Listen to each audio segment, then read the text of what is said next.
जोर शुरुआत के बाद बाजार में रिकवरी का मूड। निफ्टी लोअर लेवल से करीबन 120 पॉइंट्स उधर के 26,000 के पास। Reliance Industries, TCS, Mahindra and Mahindra, Eicher Motors ने भरा जोश। वहीं Nifty Bank flat. Mid cap shares आज कर रहे हैं आउट परफॉर्म। आज के बिग स्टॉक स्पॉटलाइट और साथ ही साथ चार्ट जीपीटी पड़े सटीक। पॉजिटिव डील के बाद बुलिश ब्रोकरेज से जेएसडब्ल्यू स्टील में खरीदारी, साथ ही मोतीलाल ओसवाल के अपग्रेड से औरो फार्मा मजबूत। उधर स्पॉटलाइट एपीएल अपोलो में रौनक और चार्ट जीपीटी शेयर टीसीएस और विप्रो भी चले।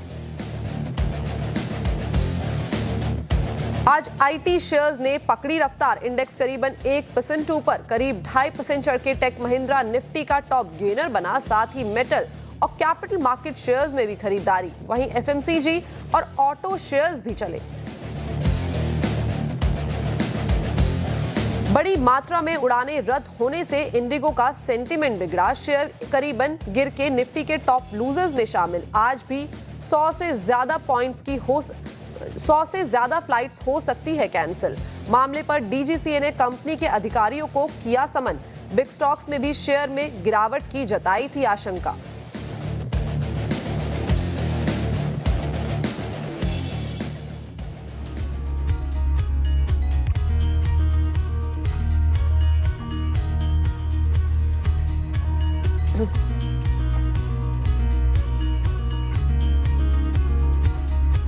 नमस्कार, सीएनबीसी आवाज मोतीलाल ओसवाल स्टूडियोज में आप सभी का स्वागत है। मैं हूं आपके साथ कंचन औटियाला। मेरे साथ प्रेजेंट है आज मार्केट एक्सपर्ट राजेश सातपुते जी। हफ्ते का चौथा कारोबारी दिन। बाजार के इस टाइम पे मूड माहौल की बात करी जाए तो डेफिनेटली लगातार जो हमें पिछले कुछ दिनों से बाजार में गिरावट का सामना करना पड़ रहा था, आज लोअर लेवल से बाजार में एक रिकवरी का जो मूड है वो देखने को मिला है। लेकिन मेजर सवाल ये आता है कि रिकवरी कहां तक हमें सस्टेन होती हुई दिखाई देगी। ऐसे कौन से लेवल्स हैं जहां पे अगर बाजार सस्टेन करता है आने वाले कुछ दिनों में तो वहां से एक मोमेंटम बन सकता है बुलिश साइड पे। ये सारी की सारी चीजें जानेंगे सातपुते सर से। लेकिन एक बार नजर डालते हैं कि सेक्टर वाइज परफॉर्मेंस बाजार में इस टाइम पे किस तरीके का दिखाई दे रहा है। ऑटो में 0.5% की करीब मजबूती देखने को मिल रही है। इनफैक्ट मेटल शेयर्स में भी अच्छी खासी चमक है। पीएसयू बैंक्स फ्लैट साइड पे कारोबार कर रहे हैं, बट सबसे अच्छा परफॉर्मेंस हमें जो देखने को मिल रहा है वो देखने को मिल रहा है निफ्टी आईटी से करीबन 1.5% की मजबूती इस साइड में भी आती हुई दिखाई दी है।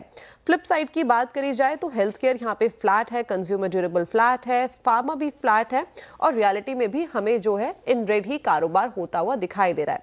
लेकिन सवाल एक ही रहेगा, कल का जो दिन है काफी ज्यादा इंपॉर्टेंट होने वाला है। रेट कट की कल अनाउंसमेंट जो है वो आती हुई दिखाई देगी। लेकिन उसके कंपैरिजन में जो रुपी है वो लगातार हमें वीकन होता हुआ दिखाई दे रहा है एज कंपेयर टू डॉलर। और इसके अलावा कंपेयर करे से बाकी की एशियन करेंसी के साथ भी तो वहां पे भी जो कमजोरी है वो डेफिनेटली दिखाई दे रही है।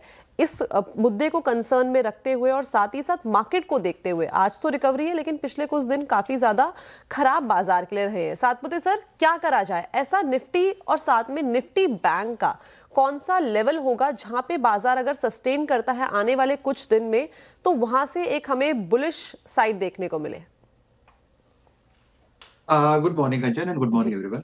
कंचन देखिए, आज सुबह भी हमने मॉर्निंग शो जो 7 बजे वही एक व्यू दिया था कि मुझे लगता है कि एक पिछले 5 दिनों से जो निफ्टी गिर रहा है तो कहीं ना कहीं ये ट्रेंड लाइन से ये पलटेगा और टचवुड के बाजार उसी तरह से रिएक्ट कर रहा है। बाजार सुबह से रिकवरी मोड में है। तो ये जो रिकवरी है कंचन, 26,000 का सपोर्ट ज्यादा इंपॉर्टेंट था मेरे हिसाब से। तो 26,000 के ही स्टॉप लॉस अभी मेंटेन होगा। मैं स्पॉट की बात कर रहा हूँ कंचन। 26,000 के स्पॉट के हिसाब से अगर आप देखें तो वो स्टॉप लॉस होगा आपका एज ए ट्रेडर 26,000। और मुझे लगता है कि जैसे कि अभी ये मोमेंटम कंटिन्यूएशन है, 26,100 पे कॉल राइटर खड़ा है। अगर वो लेवल निगेट होता है तो मुझे लगता है 26,200 250 तक का स्विंग आएगा आने वाले प्रोबेबली 1 आध 2 दिन में। तो जिस तरह से पैटर्न पैन आउट है, निफ्टी में बाय है। बैंक निफ्टी की बात करें कंचन, तो अगर आप देखें बैंक निफ्टी का 1 सेकंड ना, बैंक निफ्टी का चार्ट में लगा देता हूँ। निफ्टी बैंक, निफ्टी बैंक, या देखिए 59,500 चल रहा है। मैं स्पॉट की बात कर रहा हूँ कंचन, क्योंकि स्पॉट में और फ्यूचर में कभी कभी प्रीमियम का डिफरेंस हो जाता है तो वो लेवल्स कभी कभी घूम जाते हैं, गलत हो जाते हैं। सो 59,520 चल रहा है। सो 59,400 59,350 क्रूशियल लेवल था। तो आपका स्टॉप लॉस 59,350 के नीचे 100 पॉइंट का होगा। और ये मोमेंटम जो कंटिन्यू हो रहा है, इसका टारगेट आएगा 59,800 से लेके 60,000। तो निफ्टी एंड बैंक निफ्टी फिलहाल तो दोनों में स्ट्रेंथ है, तो लॉन्ग साइड की पोजीशन बनेगी। ओके, निफ्टी और बैंक निफ्टी में दोनों में ही लॉन्ग साइड की पोजीशन, जो एक लेवल है निफ्टी के अंदर स्पॉट में 26,000 का क्रूशियल है। उसके बाद जो कॉल राइटर्स हैं 26,100, 26,200, 250 पे आपको देखने को मिलेंगे। वहीं बैंक निफ्टी की बात करी जाए तो 59,400 का क्रूशियल लेवल है। 59,350 के नीचे 100 पॉइंट्स का आपको स्टॉप लॉस लगाना है। 59,800 तक के नंबर्स और 60,000 तक के भी नंबर्स देखने को मिल सकते हैं। चलिए आगे बढ़ा जाए और वो नंबर आपकी स्क्रीन के ऊपर लेके आते हैं जिसके थ्रू आप जितनी भी आपकी पोर्टफोलियो से जुड़ी क्वेरीज हैं वो हमारे तक भेज सकते हैं। व्हाट्सएप नंबर आप नोट डाउन कर सकते हैं। इसके अलावा हमारे जितने भी सोशल मीडिया प्लेटफॉर्म्स हैं वहां पे भी आप अपनी क्वेरीज को भेज सकते हैं। कंचन होटल को टैग कर सकते हैं, CNBC आवाज को, और साथ में मेरे जो इंस्टाग्राम है उसमें पर्सनल DM भी आप कर सकते हैं। देखा जाए कि जो सबसे पहले दर्शक हैं वो कहाँ से जुड़े हैं। दिल्ली से ही हमारे साथ जुड़े हैं IP Singh. IP Singh ji, good morning. Good morning ma'am. जी बताइए। मैम मेरे पास धामपुर के शेयर हैं, हाँ। शेयर्स हैं, और इसका इनिशियल बाइंग प्राइस है इसका 160। ओके और दूसरा मेरे पास 150 शेयर है द्वारिकेश के, ठीक है। द्वारिकेश शुगर, उसका बाइंग प्राइस है 61। तो अभी तो रेट काफी डाउन जा रहे हैं, तो ये शुगर इंडस्ट्री का कुछ उम्मीद है कि बढ़ने का, या should I sell it off? Okay ठीक है। आज अगर शुगर इंडस्ट्री की बात करी जाए तो डेफिनेटली एक हमें मुनाफा जो है वो देखने को मिल रहा है। इससे पहले वाले शो में आशीष ने मेंशन भी किया था कि उसके पीछे के क्या रीजंस हैं। एक्सपोर्ट में एक बड़ा उछाल देखने को मिला है और साथ में जो रुपए के अंदर हमें वीकेंड देखने को मिल रहा है, तो उसका जो एक बेनिफिट है वो हमें एक्सपोर्टर्स के पास आता हुआ नजर पड़ रहा है। लेकिन अगर धामपुर की सबसे पहले बात कर रहे हैं, धामपुर में जैसे कि उन्होंने अपना बाइंग प्राइस बताया 160 का, इसमें काफी मेजर करेक्शन ऑलरेडी हमें देखने को मिल रही है। इस साल की बात क्या करी जाए, उससे पहले की भी ट्रेजेक्टरी देखें तो एक डाउनवर्ड मोमेंटम लगातार यहाँ पे आता हुआ दिखाई दिया है। सातपुते सर, क्या करा जाए? अगर इसकी बात करेंगे 2022 से, तो 2022 में क्या शानदार रैली धामपुर ने दिखाई थी, करीबन 500, 550, 560 तक के लेवल में गया था। लेकिन उसके बाद लगातार इसने जो अपनी नीचे की चाल पकड़ी है वो अभी तक रुकी नहीं है। कंचन देखिए, अगर शुगर सेक्टर की बात करें तो मुझे लगता है शुगर सेक्टर के लिए सबसे बड़ी बात होती है ट्रिगर। अभी ये ट्रिगर कहाँ से मिलेगा? तो मुझे लगता है जैसे फेब में बजट आएगा, तो उसके आगा पीछे आप देखो कि ट्रिगर आते जाते हैं। तो मुझे लगता है कि अगर वो जो हमने बाजार देखा है इतने 20-22 साल से, तो ऐसे टाइम पे इस सेक्टर से एग्जिट नहीं लेते, यानी दिसंबर जनवरी, तो कहीं ना कहीं लगता है कि यहाँ से थोड़ी एक रिलीफ रैली आ जाती है, कुछ होप एक्सपेक्टेशन रैली आ जाती है। तो फिलहाल तो धामपुर में बने रहे, स्टॉप लॉस होगा 118 का। मेरे हिसाब से अगर करंट लेवल से चलता है तो इसका पहला रेजिस्टेंस आएगा 140 से 145। अगर वो सरपास होता है तो जाके उनका भाव भी आ जाएगा। प्रोबेबली उसके लिए 8 महीने से लेके 1 साल का वक्त लगेगा। लेकिन चार्ट देख के लगता है कि एट दिस 52 वीक लो यहाँ पे बेच के मतलब नहीं है। तो ये लेवल अपने सस्टेन अप करना चाहिए। 120 पे डबल बॉटम होता है, तो इसलिए मैंने कहा 118, चाहे तो 115 का स्टॉप लॉस रखे और फिलहाल होल्ड रखे। ओके, तो स्टॉप लॉस आपको लगाना होगा 118 का, और 140, 145 तक के नंबर्स देखने को मिल सकते हैं। लेकिन वीकनेस जो है वो दिखाई दे रही है। एक सवाल इनका और था द्वारिकेश शुगर के ऊपर, सेम चार्ट इसका भी देखने को मिल रहा है लेकिन थोड़ा सा उसके कंपैरेटिवली पॉजिटिव साइड में है। यहाँ पे भी सेम स्ट्रक्चर है कि 2022 में अप्रैल मई के टाइम पे यहाँ पे शार्प एक अच्छा खासा इजाफा 150 तक ये देखने को मिला, लेकिन उसके बाद सेम ट्रेजेक्टरी डाउनवर्ड साइड। देखिए, द्वारकेश का धामपुर का सेम ही चार्ट है, कोई अलग नहीं है। इसका सपोर्ट जो बनता है वो करीबन 38 के आसपास बनेगा, तो आपका स्टॉप लॉस होगा 37 का। फिलहाल होल्ड रखे। अगर यहाँ से रिकवरी आती है तो इसका पहला रेजिस्टेंस आएगा 43 का। अगर 43 से पास होता है तो 46 तक की जगह बनेगी। तो दोनों का चार्ट सेम है, वर्डिक भी सेम है, सिर्फ लेवल अलग है। आई think you can hold both the stock. देखते हैं, अगर यहाँ से रिलीफ रैली मिलती है तो वहां पे आप एग्जिट करिए। रिलीफ रैली मिलती है तो वहां पे एग्जिट की सलाह, लेकिन फिलहाल के लिए दोनों ही स्टॉक के अंदर आपको अपनी जो पोजीशन है उसको कैरी फॉरवर्ड करके चलना है। चलिए आगे बढ़ा जाए और मुरादाबाद से राकेश जी हमारे साथ जुड़े। Rakesh ji, good morning. Good morning ma'am. जी बताइए। मेरे पास कंटिन्यूस कॉर्पोरेशन के 200 शेयर है एट द रेट 540, और REC लिमिटेड के 200 शेयर है एट 380। REC बोला ना? मेरे साथ जी REC लिमिटेड। ओके, ठीक है। 6 महीने का मेरा व्यू है इसका, 6 महीने साल भर भी होल्ड कर सकता हूँ। ओके कॉर्पोरेशन एवरेज मेरा 540 है, मैंने 560 70 के आसपास खरीदा हुआ है। ओके ठीक है। ओके सबसे पहले शुरुआत कर लेते हैं container corporation of India. 200 shares हैं इनके पास और 540 का जैसे कि बताया इन्होंने बाइंग किया हुआ है कंटेनर कॉर्पोरेशन में। नो डाउट यहाँ पे भी हमें लास्ट ईयर एक अच्छी खासी रैली जो है वो देखने को मिली थी, लेकिन 2024 के बाद पर्टिकुलरली अगर हम बात करें जून के बाद यहाँ पे थोड़ा सा जो कमजोरी है वो दिखाई दी है डेफिनेटली। क्या करा जाए सातपुते सर, कॉनकॉर के अंदर प्राइस ऑलमोस्ट आसपास ही है, खरीदारी जो करंट मार्केट प्राइस चल रहा है उसके आसपास ही की गई है, क्या यहाँ पे स्टिक अराउंड करना सही सलाह होगी आपकी तरफ से? बिल्कुल बिल्कुल। देखिए कंचन, मुझे लगता है कंटेनर कॉर्प जब तक 510 और 500 ये जो इसका सपोर्ट बैंड है, इस सपोर्ट बैंड को रिस्पेक्ट करता है तो आपके लिए आप 500 पकड़ के चलिए। जब तक ये 500 के ऊपर है तब तक कोई दिक्कत नहीं है। रादर मुझे लगता है ये 540 से लेके 550 तक का एक प्ले यहाँ पे दिखेगा। Technically we call it as a relief rally. तो अगर इस रिलीफ रैली में आपको एग्जिट मिल रही है तो I think that's the best opportunity, आपको वहां पे एग्जिट लेना चाहिए। काउंटर में मोमेंटम चलता है, फंडो वाला काउंटर है तो वोलेटिलिटी रहती है। स्टॉप लॉस आपका जो होगा वो 500 के नीचे होगा, तो प्रोबेबली 495 के स्टॉप लॉस के साथ बने रहे। 540 550 ये इसका पहला रेजिस्टेंस जोन है। अगर वो सरपास होता है तो 570 तक की जगह बनेगी। काउंटर हाई बीटा है, स्टॉप लॉस रखे। सेकंड काउंटर कौन सा था कंचन? सर इनका सेकंड आईआरएफसी। काउंटर था आईआरएफसी और जो बाइंग प्राइस था वो 125 का था। इन आईआरएफसी की बात नहीं, अगर इसके अलावा भी बाकी के जितने भी रेलवे स्टॉक्स है वहां पे एक जो गिरावट का सिलसिला है लगातार देखने को मिला, लेकिन एक अच्छी चीज है कि बजट आने वाला है तो कुछ उम्मीदें लगाएं। Same same same same. देखिए, रेलवे स्टॉक देखिए, फर्टिलाइजर स्टॉक्स देखिए, या जूते बनाने वाली कंपनी जैसे बाटा रहेगा। तो मुझे लगता है कि ये जो स्टॉक्स है इसमें जितना बीटिंग देखना था वो देख लिया।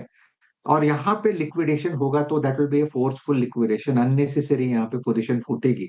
तो यहाँ पे मुझे नहीं लगता 110 115 के नीचे आईआरएफसी जाएगा। तो कहीं ना कहीं लगता है क्योंकि ये सब बजट प्लेयर्स है और छोटे टिकट वाले मिड कैप काउंटर्स है, तो यहाँ पे बाइंग होती है और जब होती है तो आप कह सकते हैं कि तेजी भी वैसी क्विक आ जाती है। तो at the level of IRFC की 115 की बात करें तो आपका स्टॉप लॉस 110 के नीचे होगा और स्विंग का टारगेट आएगा। अगर यहाँ से ये घूमता है तो 125 से 130 इसका पहला रेजिस्टेंस है। अगर वो सरपास होता है तो 150 तक की जगह बनेगी। पोजिशनली प्रोबेबली 6 महीने का वक्त लगेगा। काउंटर वीक है मैं मानता हूं, लेकिन अपने सपोर्ट पे खड़ा है, इसलिए आपको होल्ड कह रहा हूं मैं। सामने बजट है, स्टॉप लॉस होगा 110 के हिसाब से। आप 105 का स्टॉप लॉस रखें, थोड़ा सेव कर रहा हूं मैं और होल्ड रख रहा हूं। ओके तो ये थी राय आईआरएफसी के ऊपर। चलिए आगे बढ़ा जाए और जो अगले दर्शक हैं वो उदयपुर से हमारे साथ उत्पल जी जुड़े हैं। Utpal ji good morning. Good morning madam. जी बताइए। मैडम मेरे पास कोचिन शिपयार्ड जो है 2250 रुपए में मैंने 25 खरीदा था, 1 साल पहले खरीदा था। और अभी ये शेयर का क्या फ्यूचर है मेरी समझ नहीं आ रहा मुझे, तो आप थोड़ा सा गाइड करेंगे? जी मैं सातपुते सर से डिस्कस करती हूँ। कोचिन शिपयार्ड है सातपुते सर, इनके पास 2000 के भाव पे खरीदा हुआ है और 25 शेयर्स हैं पोर्टफोलियो के अंदर। सबसे पहले आज नेवी डे भी है तो कोचिन शिपयार्ड का इंडियन नेवी के लिए काफ़ी बड़ा हमें जो योगदान है वो भी देखने को मिला है। अब बैक टू स्टॉक की बात करी जाए तो नो डाउट यहाँ पे पिछले 1 साल में गिरावट देखने को मिली है, लेकिन इसमें अच्छी चीज़ ये है कि इसमें एक रनअप भी हमें काफ़ी ज़्यादा शार्प देखने को मिला था। 2023 में दिसंबर की बात करी जाए, 1-2 दिसंबर के पास इसका भाव, 2023 की मैं बात कर रही हूँ, इसका भाव था करीबन 500 रुपये और इसने 2024 अगस्त तक जो रैली दिखाई है 2500 तक के लेवल्स तक ये टच करके आया था। उसके बाद नो डाउट एक प्रॉफिट बुकिंग आई है, बट सातपुते सर क्या लगता है आगे कितना सस्टेनेबल है ये? देखिए, कोचीन शिपयार्ड थोड़ा सा आप कह सकते हैं कि डिफेंस का तड़का वाले ये सब काउंटर्स है और ये जब चलते हैं तो आप कह सकते हैं कि छप्पर फाड़ चलते हैं। तो जैसे कि कोचिन की आपने बात की 1200 1250 का लो था और वहां से ये वन वे 2600 तक गया। तो ऐसे चलते हैं। तो ऐसे काउंटर्स में आपको वक्त देना पड़ता है मेरे हिसाब से। कोचिन शिपयार्ड जब तक 1600 का लेवल इंटैक्ट है तब तक कोई दिक्कत नहीं। 1550 का एक पोजिशनल स्टॉप लॉस रखे। अगर यहाँ से ये चलता है, क्योंकि ये भी एक आप कह सकते हैं कि बजट प्लेयर है, तो यहाँ से अगर ये रिवर्सल देता है, प्रोबेबली आई थिंक दिसंबर थोड़ा कंसोलिडेशन होगा, जनवरी से मोमेंटम आएगा। मुझे लगता है ये पूरा जो मैंने अभी तक जो बात किया, जो बजट रिलेटेड स्टॉक, जनरली हमने देखा जनवरी के बाद यहाँ पे मोमेंटम शुरू होता है। तो मुझे लगता है इसका पहला रेजिस्टेंस आएगा 1800 का, वो सरपास होता है तो 1950 तक का मूव यहाँ पे लगता है कोचिन में आएगा। हाई बीटा काउंटर है, 1550 का स्टॉप लॉस रख के होल्ड रखे। ओके, हाई बीटा काउंटर, 1550 का स्टॉप लॉस और यहाँ पे होल्ड करने की सलाह। मे भी हो सकता है कि आने वाले टाइम पे 19 साढ़े 1900 तक के टारगेट्स भी देखने को मिले। चलिए आगे बढ़ा जाए और जो अगले दर्शक है राजस्थान से जगदीश जी हमारे साथ जुड़े हैं। Jagdish ji good morning. Good morning ma'am. जी बताइए।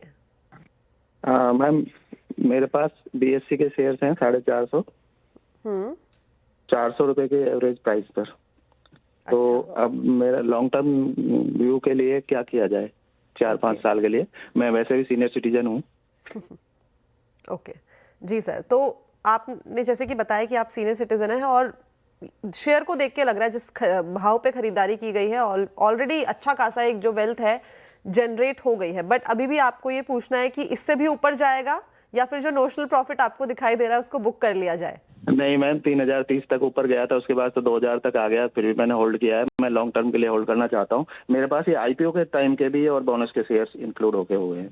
ओके ठीक है सातपुते सर, इसमें तो नो डाउट क्या शानदार रैली यहाँ पे हमें देखने को मिली है। क्या करा जाए? क्वेश्चन साफ है कि यहाँ से और ऊपर की उम्मीद लगाएं या क्या करें? देखिए, फ्रैंकली स्पीकिंग उन्होंने ऑलरेडी उम्मीद लगाई हुई है, मुझे कुछ करने की जरूरत नहीं है। Is very very bullish on BSE, so मुझे उस पे कोई आपत्ति नहीं है, काउंटर अच्छा है। लेकिन क्योंकि हम लोग चार्ट देखते हैं तो हमको लगता है कि कहीं ना कहीं प्रॉफिट थोड़ा बहुत लेना चाहिए। तो मुझे लगता है कि 2900 से लेके 3000 यहाँ पे एक थोड़ा सा डबल टॉप फॉर्मेशन बनता है। तो अगर यहाँ से करेक्शन आता है तो प्रोबेबली मुझे लगता है 2500-2400 तक का एक करेक्शन आहिस्ता आहिस्ता आएगा, कोई ऐसे कोई हड़बड़ी में नहीं आएगा, लेकिन आएगा। तो चार्ट तो डेफिनेटली मुझे लगता है कि थोड़ा सेल ऑन राइज वाला बन गया है, क्योंकि कल इसमें एक ब्रेकडाउन था। आज का दिन थोड़ा पॉज है और बाजार में ही पॉज है, तो जितने भी डिटोरिएशन हमने कल देखे तो आज थोड़ा थोड़ा रिकवरी है, तो रिलीफ रैली आज है।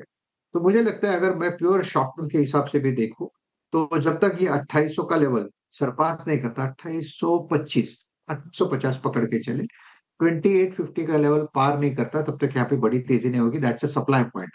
यहाँ से अगर करेक्ट होता है तो लगता है कि ये 2500 तक जाए, तो one needs to be little careful. वैसे अगर आप होल्ड करना चाहते हैं तो कोई दिक्कत नहीं है, क्योंकि लॉन्ग टर्म चार्ट्स का बुलिश ही है। लॉन्ग टर्म के पर्सपेक्टिव से चार्ट जो है इस टाइम पे बुलिश लग रहा है, तो जैसे कि आपने लॉन्ग टर्म के लिए पूछा था तो इस टाइम पे आप होल्ड करके चल सकते हैं। ये थी राय बीएससी के ऊपर।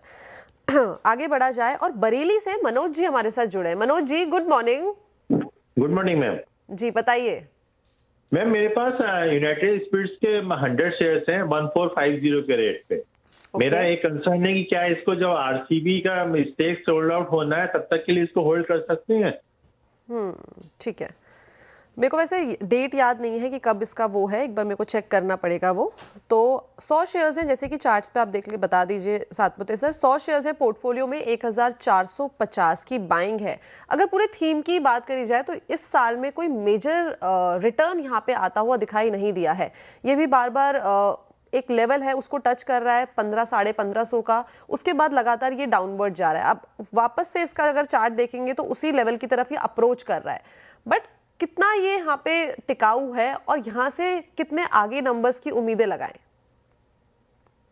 देखिए कंचन, यूनाइटेड स्पिरिट्स का चार्ट मेरे हिसाब से तो थोड़ा थोड़ा करके संभल रहा है, सुधर रहा है। अगर आप लेवल्स की बात करें तो सपोर्ट कहाँ है? सपोर्ट है 1400 के आसपास। रेजिस्टेंस कहाँ है? रेजिस्टेंस है 1480, 1500 पकड़े। तो 1400 इसका सपोर्ट है, 1500 इसका रेजिस्टेंस है।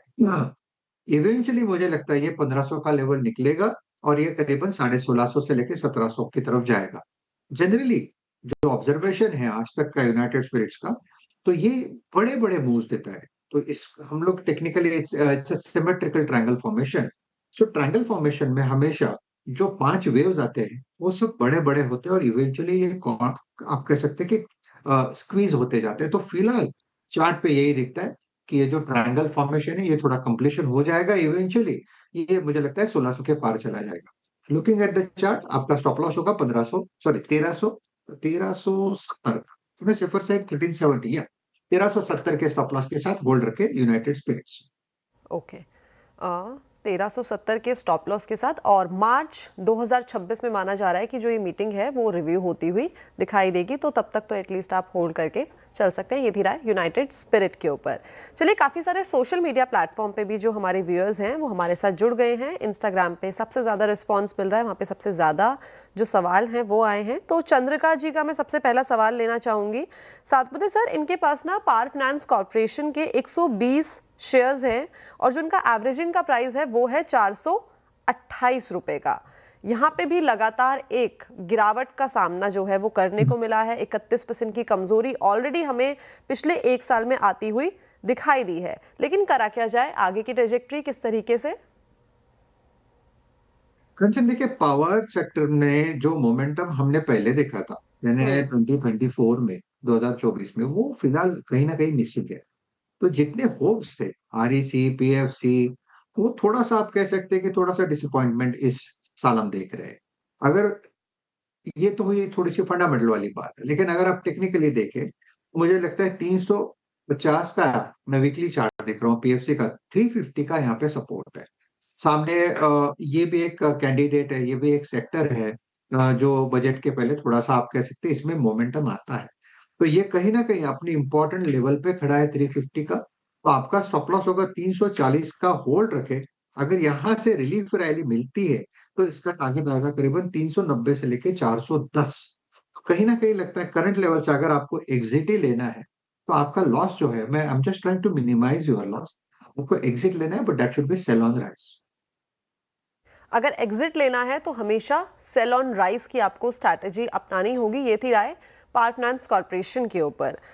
सातपुते सर, अगला सवाल आया है अरविंदर जी का।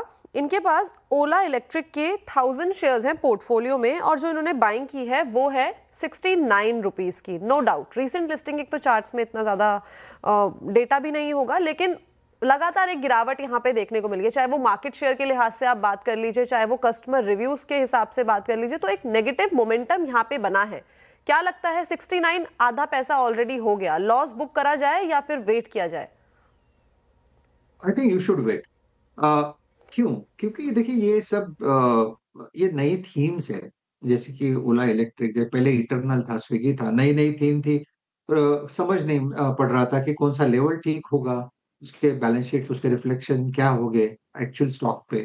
तो ये आपको थोड़ा सा वक्त देना पड़ेगा। मेरे हिसाब से तो इसका अगर आप एक साल रखे तो यहाँ आपको आपका प्राइस दे देगा। देखिए, इसमें हमने भी बाय इनिशिएट किया था, लेकिन हमने इनिशिएट किया था जब ये 40-42 के आसपास था, और मुझे याद है मैंने हर लेवल पे इसको अपग्रेड करते करते 65-70 का फाइनल टारगेट था।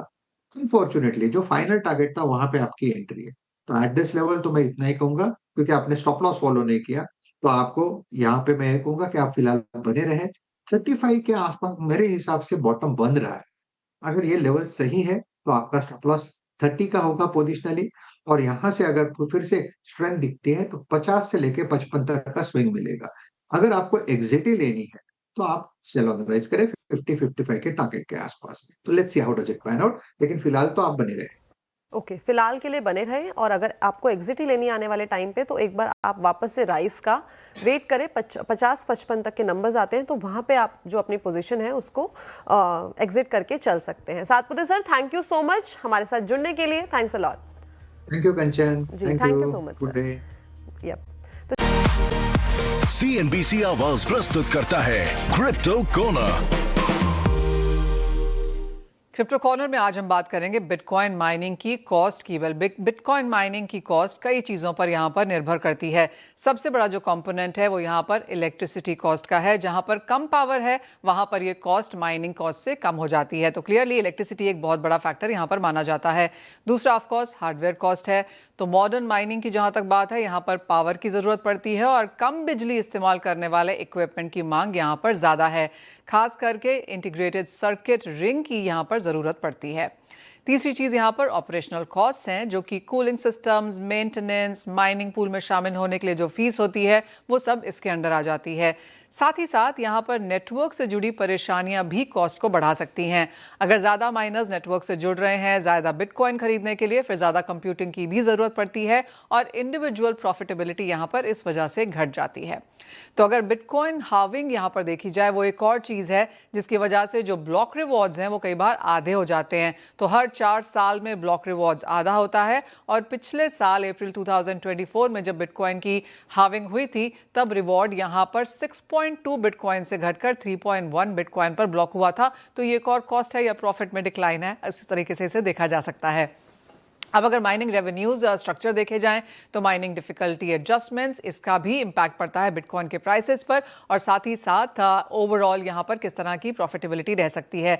अब कॉस्ट ही देख लेते हैं और सबसे सस्ता माइनिंग जो देखा जाता है बिटकॉइन में वो ईरान में बन के आता है। ओवरऑल जो कॉस्ट है वो निकल के $1320 सिर्फ रह जाती है। आपको बता दें कि बिटकॉइन ने इस साल $126,000 छुए हैं और वहाँ से मुनाफा वसूली के बाद फिलहाल 90,000 पे कारोबार है और ईरान की जो कॉस्ट ऑफ बिटकॉइन माइनिंग है वो सिर्फ $1320 है।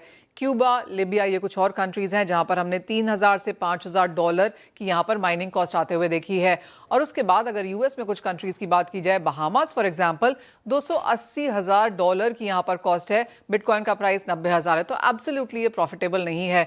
इटली एक और कंट्री है जहां पर सबसे महंगी बिटकॉइन माइनिंग होती है, $306,000 की, अगेन प्रॉफिटेबल नहीं है। तो डिपेंड करता है कौन सी कंट्रीज़ है, वहाँ पर किस तरह के रूल हैं, इलेक्ट्रिसिटी में सब्सिडी है या नहीं, और ये तय करता है कि माइनिंग कितनी, कब और कितनी प्रॉफिटेबल है। CNBC आवाज प्रस्तुत करता है क्रिप्टो कॉर्नर।